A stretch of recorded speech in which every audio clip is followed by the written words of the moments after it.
आप देख रहे हैं Dhirendra Singh NCERT physics channel. सबसे पहले हम देखते हैं विमा के बारे में। तो विमा के बारे में अध्ययन करने से पहले हम जानते हैं कि ऐसी राशियां जिनका प्रत्यक्ष या अप्रत्यक्ष रूप में मापन किया जाता है उन्हें भौतिक राशियां कहते हैं। तो भौतिक राशियों के बारे में आप जानें कि ऐसी राशियां जिनका प्रत्यक्ष या अप्रत्यक्ष रूप में मापन किया जाता है या मापन किया जा सकता है उन्हें भौतिक राशियां कहते हैं। वे भौतिक राशियां जो पूर्णतः स्वतंत्र होती हैं, जिन्हें परस्पर एक दूसरे में परिवर्तित नहीं किया जा सकता है, उन्हें मूल राशियां कहते हैं। तो पहले तो आपका हुआ कि भौतिक राशियां और भौतिक राशियों के आपके दो पार्ट हुए, मूल राशियां और व्युत्पन्न राशियां। तो भौतिक राशियां आपने जाना कि ऐसी राशियां जिनका प्रत्यक्ष या अप्रत्यक्ष रूप से मापन किया जाता है उन्हें तो भौतिक राशियां कहते हैं। लेकिन भौतिक राशियों के दो पार्ट हुए, एक तो हो गया आपका मूल राशियां और एक हो गया आपका व्युत्पन्न राशियां। तो मूल राशियां क्या हैं कि जो पूर्णतः स्वतंत्र होती हैं, ऐसी भौतिक राशियां जो पूर्णतः स्वतंत्र होती हैं, जिन्हें परस्पर एक दूसरे में परिवर्तित नहीं किया जा सकता है, उन्हें मूल राशियां कहते हैं। और व्युत्पन्न राशियां क्या हैं कि वे भौतिक राशियां जिन्हें मूल राशियों की सहायता से प्राप्त किया जाता है उन्हें व्युत्पन्न राशियां कहते हैं। और व्युत्पन्न राशियों के मात्रकों को व्युत्पन्न मात्रक कहते हैं, मूल राशियों के मात्रकों को मूल मात्रक कहते हैं। अब व्युत्पन्न जो मात्रक हैं, व्युत्पन्न मात्रकों द्वारा व्यक्त होने वाली सभी भौतिक राशियां 7 मूल राशियों के संयोजन द्वारा प्रस्तुत की जाती हैं। जैसे द्रव्यमान, नंबर 1 है आपका द्रव्यमान, नंबर 2 है आपका लंबाई, नंबर 3 है समय, नंबर 4 वैद्युत धारा और नंबर 5 है आपका ताप, नंबर 6 है आपका ज्योति तीव्रता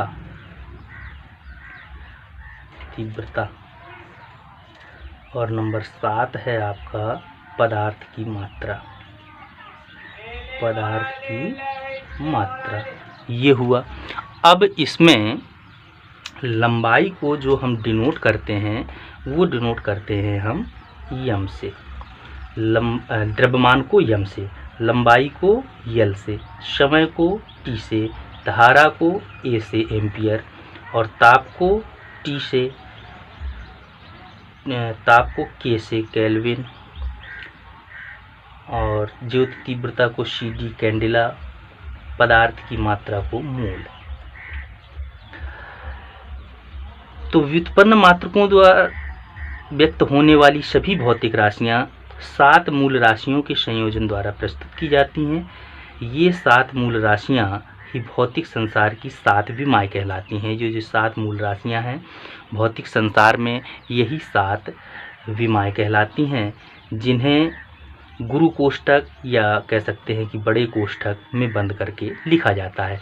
तो जो विमाएँ होती हैं इनको बड़े कोष्ठक में इस तरह से बंद कर दिया जाता है, बड़े कोष्ठक में बंद करके लिखते हैं।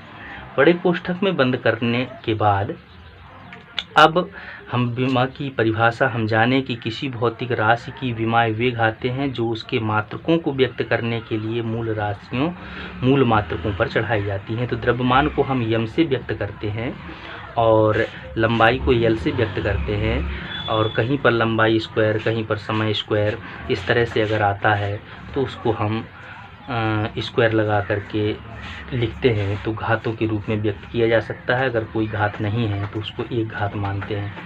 अब इसी में अगर हम आगे देखें तो ये तो हो गया विमा को व्यक्त करने का तरीका कि विमाओं को इस तरह से हम व्यक्त करते हैं। 7 मूल राशियां हैं, 7 मूल राशियों के संयोजन द्वारा प्रस्तुत किया जाता है।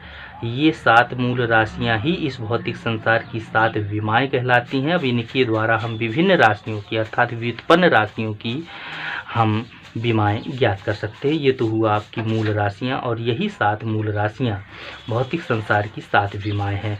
तो व्युत्पन्न राशियों में जैसे हम देखते हैं बल। अब बल बराबर सूत्र होता है आपका द्रव्यमान गुणे त्वरण। अब त्वरण की विमा इसमें नहीं है लेकिन द्रव्यमान की है, तो अब इसमें हम त्वरण को दूसरे सूत्र में परिवर्तित कर लेंगे। तो त्वरण के लिए जो अन्य फार्मूला है वो अभी हमने बताया आपको कि होता है वेग परिवर्तन बटे समय। वेग का भी एक फार्मूला होता है, वो होता है आपका विस्थापन बटे समय। अब समय 2 बार हो गया। अब यहाँ पर जो विस्थापन है एक प्रकार से लंबाई ही होती है, तो विस्थापन जब एक प्रकार से लंबाई ही होती है और यहाँ पर आप देख रहे हैं कि लंबाई को हम डिनोट करते हैं यल से, बड़े ब्रैकेट पे रखेंगे क्योंकि विमा है, और समय को टी से डिनोट करना है, लेकिन यहाँ 2 बार समय है, तो ये टी से हो गया, 2 बार है तो 2 की घात लग गया। तो ये तो हुआ आपका केवल त्वरण का। अब द्रव्यमान के लिए आप जानते हैं कि व्यक्त करते हैं यम से, तो यहाँ हो गया यम। अब ये जब ऊपर जाएगा तो ये आपका हो जाएगा कुछ इस तरह से कि हो गया यम, ये हो गया यल, ये हो गया, और टी ऊपर जाएगा तो हो जाएगा टी माइनस 2, इस तरह से। तो ये आपका हो गया बल की विमा। तो इस तरह से विमा निकालते हैं। अगर ये 7 राशियों की विमा याद है तो आप किसी भी व्युत्पन्न राशि की विमा सूत्र को याद होने पर ज्ञात कर सकते हैं।